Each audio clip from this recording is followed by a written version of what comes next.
Bonsoir à tous et merci de nous rejoindre dans l'info continue ce mercredi 17 décembre 2025.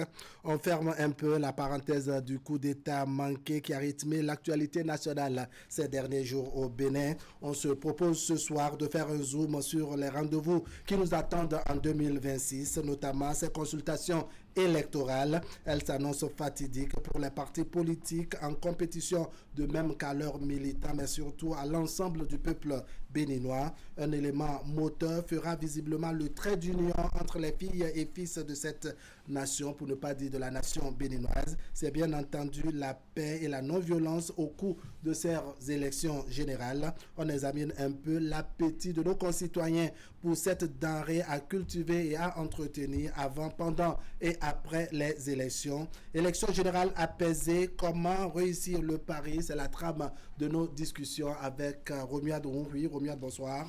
Bonsoir Wahab Alikbara, bonsoir donc aux amis téléspectateurs de Canal 3 Bénin. Bienvenue sur le plateau de l'Info Continue. Vous êtes en face de Aziz Adam Soulé. Aziz, bonsoir. Bonsoir à vous Wahab, bonsoir à tous les amis téléspectateurs de Canal 3 Bénin. Premier de oui, rien n'a visiblement ébranlé, je dirais, la détermination de la Sénat à maintenir son calendrier. Comment vous voyez, je dirais, les choses? C'est tout simplement la hauteur des institutions et le respect du calendrier, parce que c'est un engagement que justement ces conseillers, à travers le conseil électoral et à travers d'autres structures de la Sénat, ont pris bien évidemment pour tenir ferme et tenace par rapport à ce calendrier, et donc les choses se passent très bien. Aujourd'hui, les partis politiques ont été appelés à pouvoir retirer le spécimen et voir donc ce qui en est du bulletin de vote. Véritablement, vous voyez que la Sénat déroule son calendrier, et puis la réception du matériel électoral, les isoloirs, de nouveaux isoloirs, il faut quand même l'avouer, qui sont en fait désormais. Et donc, la Sénat essaie de pouvoir jouer donc ce qui relève de sa responsabilité, parce que véritablement, rien ne vient perturber, ou du moins, la Sénat ne semble pas être perturbé et ne devrait pas être perturbé par ce qui se passe aux alentours. D'accord, les événements du 7 ont un peu agité le pays, c'est ça qui fait l'actualité. Même si on ferme la parenthèse, on se rend compte que vraiment la question du coup d'État revient d'une manière ou d'une autre. Mais on note que ces événements du 7 décembre vraiment n'ont rien changé dans l'agenda des différentes institutions, notamment la Sénat, puisque nous avons les élections en 2026. Et il ne pouvait en être autrement, dans la mesure où tout ça participe à la bonne vitalité de nos institutions. Vous aviez évoqué le cas tout à l'heure de la Sénat. J'ai pu voir aussi de l'autre côté des autres institutions, notamment la Haute Cour de justice, la Cour constitutionnelle également, qui n'est pas au chômage, si on peut le dire. Il y a également la CRIET qui ne chôme pas également. Donc, tout ça pour dire que toutes les institutions, déroulent normalement leur calendrier. Tout cela, comme je le disais tantôt, participe à la vitalité, de la bonne marche de nos institutions. Et ça, il faut pouvoir le saluer, notamment revenant sur la Sénat, bras opérationnel de ces élections générales là, de 2026 que vous évoquiez tout à l'heure. Oui, c'est un motif de satisfaction.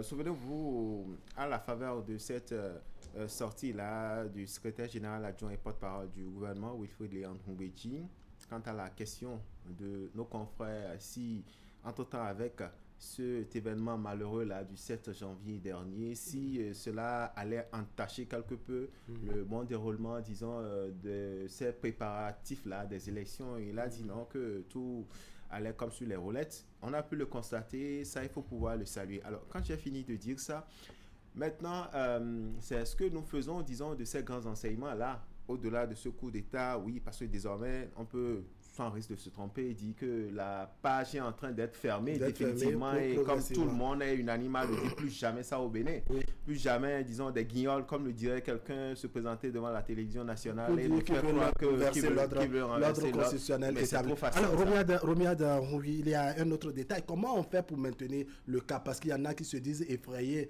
par les événements du 7 décembre dernier. Comment on fait pour maintenir le cap, je dirais, de cette vitalité de nos institutions jusqu'à la fin? Il faut déjà prôner donc la paix, parce que il faut que la paix soit vivace dans nos différents comportement de tous les jours, parce que, comme le dirait l'autre, la paix n'est pas un vain mot, c'est un comportement.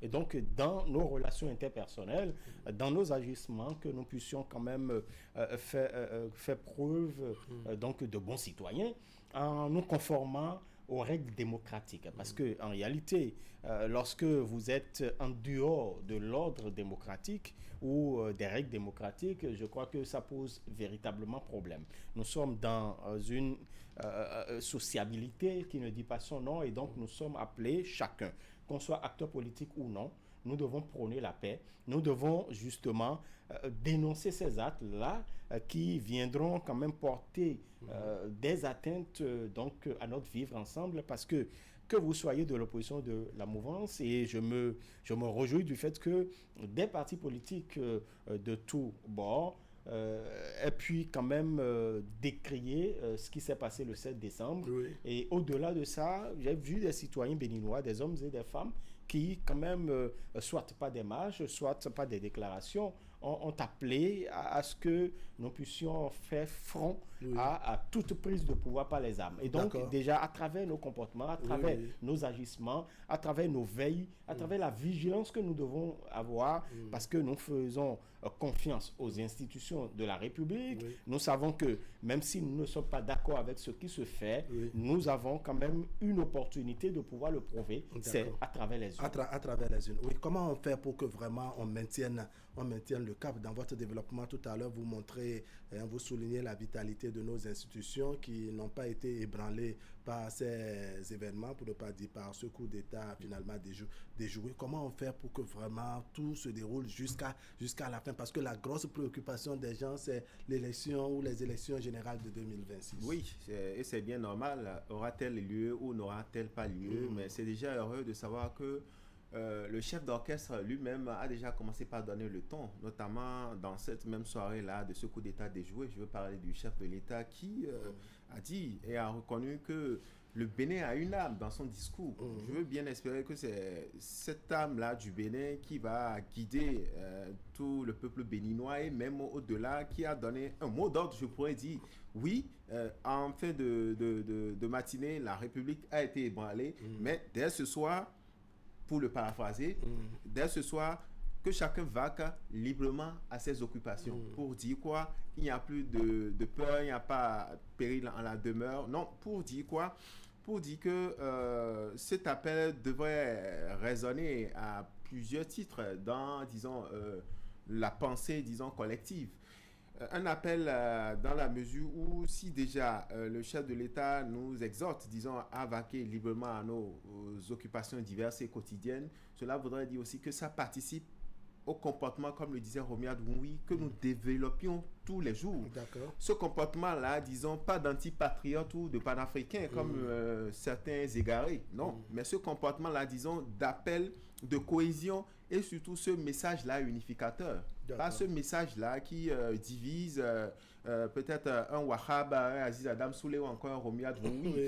Que ça soit, disons, des vecteurs, disons, pas de communication, mais des vecteurs de bénédiction, si on peut le dire ainsi, des prophètes, pourquoi pas. Alors, Romia, comment on fait pour que ça... Je voudrais ajouter. Vous savez, peut-être certains de nos compatriotes ne comprennent pas un certain nombre de choses. Comme quoi, par exemple? Parce que si certains, peut-être, auraient dans leur tête trouvé que la prise de pouvoir par les armes serait donc une panacée pour pouvoir arriver à bout de ce qu'ils vivent, ils sont totalement à côté. Parce que quand les militaires prennent le pouvoir, ce n'est pas pour le laisser très tôt aux civils. Pas du tout. Nous voyons. Non, je pense que l'expérience dans la sous-région devrait enseigner cette leçon.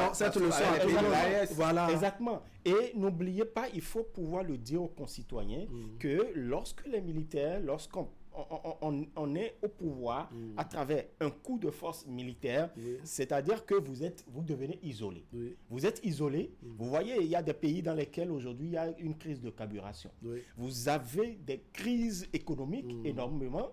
vous êtes à même de pouvoir négocier avec les terroristes pour avoir un certain nombre d'ouvertures. Vous êtes sous embargo de façon ramassée. Voilà, la CEDEAO va décréter telle, l'Union africaine, l'Union européenne, vous comprenez? Et donc, vous êtes isolé. Ce n'est toujours pas... ce n'est pas la même. Dans certaines discussions ailleurs, il y a quelqu'un, une personnalité, pas des moindres, qui dit, quand vous avez un président, même si c'est un mauvais président, vous avez à faire ce qu'il propose ou ne pas faire. Mais avec quelqu'un qui prend le pouvoir par des armes, c'est que vous êtes obligé de faire. Vous êtes obligé. La preuve, quand vous écoutez déjà les premiers propos de ces hommes, de ces assaillants, on va le dire comme ça, on dit la dissolution des partis politiques, la dissolution de tel ou autre, et c'est tellement wahab. L'info continue. C'est tellement et donc, tout sera chamboulé. Notre quotidien, notre vie, tu vas qu'à une occupation, tu vas à telle activité, enfin, tu as une telle activité, ce serait au ralenti. Tout ça. Peut-être que toutes ces activités aussi seraient suspendues. Allez, comment on fait, n'est-ce pas, de nos élections et les campagnes qui les précèdent des moments de fête? Parce que oui, on sait du Bénin ou de beaucoup de pays, quand il s'agit des élections, il faut faire de ces élections des périodes de fête. L'élection, c'est pas la guerre, dit-on. Oui, les élections, c'est pas la guerre. Et je voudrais déjà me réjouir de ce que ces populations-là, comme le disait Romuald Adwoui, ont à l'unanimité un peu partout dans le Bénin scandé, disons, leur désarroi par rapport à ce putsch manqué là. Comment on fait? C'est d'abord ce qu'on a commencé par dire en amont.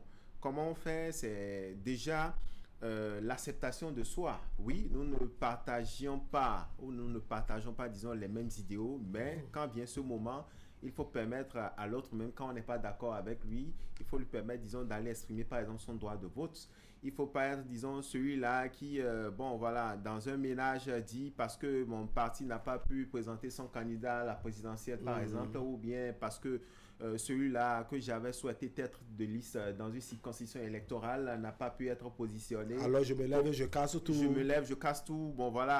Toute cette maison, parce que je suis peut-être le propriétaire ou parce que j'ai des affinités avec le locataire ou les locataires de la maison, je leur dis, écoutez, c'est un peu comme on implante, disons, une psychose générale dans un ménage et on interdit à la limite, disons, à ces concitoyens-là libres, disons, d'aller exprimer leur droit de vote. En tout cas, moi, parce qu'il y a des stratégies.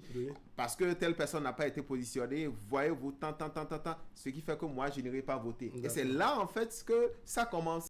L'autre aussi, peut-être dans un élan de naïveté, peut-être dira aussi qu'il n'ira pas voter. Et ainsi de suite. Banalement, on peut voir dans un ménage une sorte, disons, au-delà même des remous, une sorte de rébellion, si on peut le dire ainsi. Et c'est de là, ces foyers de tension commencent à prendre corps. Donc, c'est ce qu'il faut. Alors, Romuald, comment on fait pour que les périodes d'élection, les campagnes qui les précèdent soient des moments de fête pour nous? On doit savoir que nous ne sommes pas des ennemis, nous sommes des adversaires. Nous sommes des adversaires parce que nous n'avons pas la même offre politique. Peut-être parce que je voudrais que mon parti politique soit représenté à l'Assemblée nationale ou que mon parti politique puisse détenir un certain nombre de conseillers municipaux ou de conseillers communaux. Vous comprenez? Donc, nous avons des objectifs. Pourquoi? Pour pouvoir permettre aux populations d'avoir un mieux-être, de vivre décemment, d'avoir de l'épanouissement. Et donc, nous poursuivons en réalité le même rêve. Seulement que nous n'avons pas la même méthode, les mêmes nous n'avons pas à emprunter les mêmes chemins. Et donc, nous nous considérons tout simplement comme étant des adversaires et non des ennemis. Et l'autre chose, nous devons dépassionner le débat. Parce qu'en réalité, quand un débat est vraiment très passionné, il y a beaucoup d'émotions. Il y a, comme le dit on met sa tête, on met son cœur, on met ses poumons, on met tous ses organes. On met tous ses organes dedans. Exactement. Et là, bon, très rapidement, il peut y avoir d'autres choses. Dans ces organes, on peut également utiliser les muscles. Et c'est là que tout dégénère. Voilà. Et je voudrais quand même dire, vous savez, nous, journalistes, nous avons quand même cette chance-là de côtoyer les hommes politiques. Et puis, nous les voyons. Moi, j'étais à la Sénat il n'y a pas longtemps pour une activité. Mais franchement, si vous voyez des acteurs politiques de bords différents, c'est-à-dire des acteurs politiques de l'opposition, comment ils s'enlaçaient avec les acteurs politiques de la mouvance. Ils se taquinaient. Toi tel, dada. Quand vous les voyez, ça c'est hors caméra. Donc, ils considèrent tout simplement que nous sommes des frères, après tout. Certains même finissent par se dire, mais pourquoi on se bagarre pour ceux-là qui, après tout, se revoient, s'acclament, font des accolades et autres. Certains sont même des mitoyens dans les mêmes quartiers. Dans les mêmes quartiers. Ces personnes, parfois, se retrouvent ailleurs et prennent un pot ensemble. Parce qu'ils considèrent, oui, nous sommes adversaires. Pour telle ou telle autre chose, nous n'avons pas la même vision des choses. Et donc, il faut que les populations puissent comprendre ça et savoir que nous sommes des adversaires, nous ne sommes pas des ennemis. Aziz Adam Souley, quel travail doivent faire les partis politiques pour contenir leurs militants? Parce que parfois on se dit le message n'est pas bien passé ou ce message est mal interprété et que c'est au niveau des militants que les choses s'embrasent et ce n'est pourtant pas la volonté ni l'objectif poursuivi par le parti politique dont les militants se mettent parfois dans les rues ou bien scandent des slogans hostiles pratiquement à la République ou à d'autres camps, à d'autres formations politiques. Comment on fait pour contenir les militants? C'est pour ça que ces différents partis politiques-là doivent continuer ce qu'ils font si bien déjà, notamment des séances de sensibilisation. Sensibiliser davantage, encore que au-delà de tout ce que nous avions traversé courant cette semaine, ou enfin j'allais dire la semaine dernière, c'est le moment encore de retrousser les manches et remobiliser la troupe. Pas remobiliser la troupe pour aller à la front, non, mais remobiliser la troupe pour, disons, j'ai pas envie de dire un reformatage, non, les militants sont assez intelligents, mais pour leur dire déjà ce qu'ils savent faire déjà de si bien. Esprit de sagesse, esprit d'acceptation de soi. Souvenez-vous, sur ce même plateau, je vous contais une histoire en son temps. Un Irénée Agosta, président du parti RLC et puis d'autres formations politiques soutenant la Galaxie Talon qui, au détour d'un sujet au détour d'une couverture médiatique, j'ai pu voir, disons, le bus, du parti RLC qui à peine a dépassé le bus, je crois bien c'était Mouel ou Bloc Républicain, j'ai plus souvenance, et j'ai vu cette belle image là, c'est aussi une belle image de la démocratie où j'ai pu voir des militants qui sont descendus soutien justement d'un autre parti politique, mais qui sont venus, je pense que c'est quelque part dans les environs du stade de l'amitié, mais c'est une image qui c'était trop beau selon j'ai dit que c'était c'est des choses comme ça, il faut pouvoir, disons, encore une fois, nous sommes des adversaires, et non des ennemis, comme le souligne exactement, et au-delà de la politique, comme on le dit, nous sommes des frères. C'est toujours cette même famille, disons, béninoise là. Au-delà de ça, il y a aussi, vous parlez justement de ces formations politiques là, il y a aussi qu'à côté de ça, il faut que les militants soient suffisamment aguerris pour être aussi des vecteurs de communication dans les contrées, hameaux, villes et villages. Parce que si le militant, qui fut-il peut-être à un certain niveau, disons, d'intellectualisme donné, si celui-ci n'est pas peut-être bien aguerri, s'il n'a pas, disons,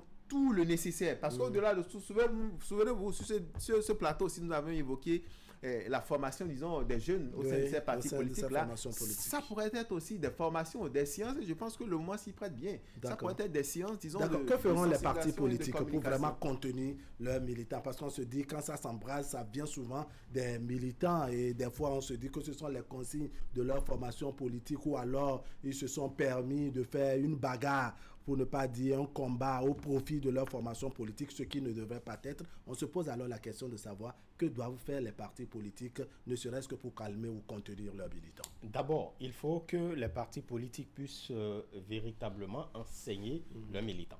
Parce que quand on parle de militants, quelqu'un qui a cru aux idéaux du parti, y a adhéré et est à même de pouvoir respecter donc les règles régissant ce parti politique. Vous comprenez? Et donc, cela voudra signifier tout simplement que nous suivons l'ordre qui vient d'en haut. Et je ne crois pas qu'il y ait un ordre qui vient d'en haut et disant « Ah non, il faut aller à l'affront, il faut être violent sur le terrain, il faut tenir des propos tels. » Je ne crois pas. Nos partis politiques ont énormément évolué aujourd'hui parce que vous voyez, beaucoup de partis politiques ont des écoles. On pourrait dire que ces écoles-là devraient servir à pouvoir quand même enseigner donc des Béninois de type nouveau, donc des Béninois qui savent que véritablement nous sommes dans une république qui a des règles, qui a des normes. Et n'oubliez pas, il faut que les partis politiques puissent dire à leurs militants, les responsables des partis politiques puissent dire à leurs militants qu'il y a un côté pénal dans les élections. D'accord. Et ce côté pénal, lorsque vous commettez des impairs, ben vous serez face donc à la loi. Oui. Vous ferez face donc aux juridictions. Et là, ça n'engage que votre personne, parce que là, on ne va pas prendre forcément le parti. Voilà, le parti. parce que si vous allez par violence, et si par hasard, ça se solde par exemple, quelque chose, je ne vais pas appeler. Allons-y. Attendez, mais vous allez pouvoir répondre, tout simplement. Alors que c'est quelques jours de campagne. Oui. Nous avons à peu près donc quelques jours, 2 semaines ou bien combien de campagne pour pouvoir... En fait, la campagne, ça permet quoi? Ça permet d'aller parler de mon offre. Oui, d'aller vendre son offre aux militants, aux populations. Donc, est-ce que c'est dans la violence ça se fait? Non, pas du tout. Je viens vous On n'a voir. pas besoin de la violence pour cerner ou percevoir ce que vous apportez comme message. Exactement. On n'a pas besoin non plus de bruit. Voilà, pour pouvoir le faire. Parce que le bruit, ça ne fait pas du bien. Et le bien n'est toujours pas dans le bruit. D'accord. Alors, quand on a fini de parler des autres, parlons un peu de notre corporation. Les médias, nous sommes des vecteurs de communication et qu'une phrase mal placée, un mot, je dirais, mal placé également peut mettre le feu. Bon, je pense que c'est le moment, l'occasion de saluer en tout cas cette veille-là permanente de la haute autorité de l'audiovisuel et de la communication. Je me souviens encore, il y a justement au lendemain de ce putsch manqué là, le président de la HAC, face à nos confrères de la SRTV, la télévision nationale, qui disait comme ça au détour d'une interview que la presse doit être patriote. C'est le mot que j'ai retenu. Une presse patriote au-delà pour dire quoi, non? Je pense que nous avons quand même des médias suffisamment assez responsables qui font un filtrage comme cela se doit, des professionnels quand même rompus à la tâche avérée qui savent que pour conduire un débat, il faut quand même avoir la maîtrise du débat. S'il y a peut-être un débatteur ou un invité qui semble dérailler, trouver la bonne formule pour le ramener à la raison, le contenir. Et donc, c'est, disons, dans cette même veine-là que les consoeurs et confrères qui nous suivent en ce moment, c'est dans cette ligne-là, ils doivent pouvoir continuer par servir la bonne information, continuer par rester professionnel. Comme nous le disons souvent, les faits sont là, les faits sont sacrés, le commentaire, il est libre. Mais à côté de ça, il faut respecter, disons, le code de l'éthique et de la déontologie. Il y a également... c'est vrai que parfois, chaque professionnel des médias a toujours sa coloration, mais l'impartialité qui nous caractérise doit nous amener, et comme le disait Romy Adroui tout à l'heure, à dépassionner le débat. Savoir que nous sommes sur un plateau et là, ce n'est pas le cœur, disons, en tant que citoyen qui parle. C'est un professionnel des médias qui est sur le plateau. C'est ça. Alors, Romy Adroui, est-ce que ce n'est vraiment pas le moment pour les professionnels des médias de s'accommoder davantage du code de l'éthique et de déontologie qui régit la profession? Tout à fait, tout à fait. Et j'aime bien le nom professionnel des médias. J'aime bien ça parce que ça montre tout simplement la lourde responsabilité que nous, hommes et femmes des médias, nous avons, surtout en ces périodes sensibles. Vous voyez, parce qu'on vous appelle professionnel parce que vous avez appris le métier. Vous avez de la pratique. C'est votre profession. Et donc, vous les essayez avec toute la hauteur d'esprit, avec tout ce qu'il faut. Toute la rigueur. Un professionnel, ce n'est pas quelqu'un qui s'y est retrouvé par accident. Même si par le passé vous y êtes retrouvé par accident, vous avez quand même... il y a les recyclages, il y a l'expérience de cette formation sur le tas. Et vous allez voir que la RAC prend des décisions quand nous sommes en ces périodes sensibles par rapport à la pré-campagne, par rapport à la campagne. La RAC prend des décisions pour pouvoir situer les professionnels des médias. Et la RAC, franchement, a joué ou joue encore un rôle important dans le renforcement de capacités donc des professionnels des médias. Vous avez entendu parler de ces séminaires de formation, de ces ateliers ou de ces conférences qui ont été organisées, de ces séances de formation qui ont été organisées en intention donc des professionnels des médias pour les outiller, pour pouvoir faire face à cette période sensible. Et donc, en fait, vous voyez que la RAC prend toutes les dispositions pour que à la fin, qu'on ne dise pas que la RAC a été méchante. Que les institutions de régulation, non, ils sont là, c'est la rage. Non. L'institution joue son rôle, aux professionnels des médias également, chacun dans son secteur, ou pour ne pas dire dans son organe, n'est-ce pas? Également, et vous voyez que la RAC tient à ce que ceux-là qui exercent le métier, surtout en ces périodes-là, que ce soit des professionnels reconnus. Et donc, des personnes qui disposent de la carte de presse, par exemple, des personnes qui sont expérimentées. Cette question de carte de presse, on en parlera. Parce qu'il y a vraiment beaucoup de choses à dire sur cette histoire de carte de presse. Il y a certains, pour certaines tranches, par exemple, la RAC dit que il faut des expérimentés. Il ne faut pas donner ça, comme on dit, à n'importe qui. Même l'interaction, les émissions interactives, il faut limiter et tout ça. Parce qu'un coup, à travers un coup de fil, on ne sait pas ce qui veut sortir, comme on dit, de la bouche de celui qui est au bout du fil. Alors, est-ce que parfois, n'est-ce pas, le choix des mots ne devient pas une bombe au niveau des professionnels des médias? Dans le narratif, parfois, on met un mot et puis bon, écoute, ça semble embraser les choses. Est-ce que la période n'est pas vraiment propice pour qu'on puisse travailler à ces détails? Je veux bien espérer que aucun média au Bénin ne veut être tristement célèbre pendant cette période-ci, ou encore hériter malheureusement de l'histoire des 1000 collines au Rwanda.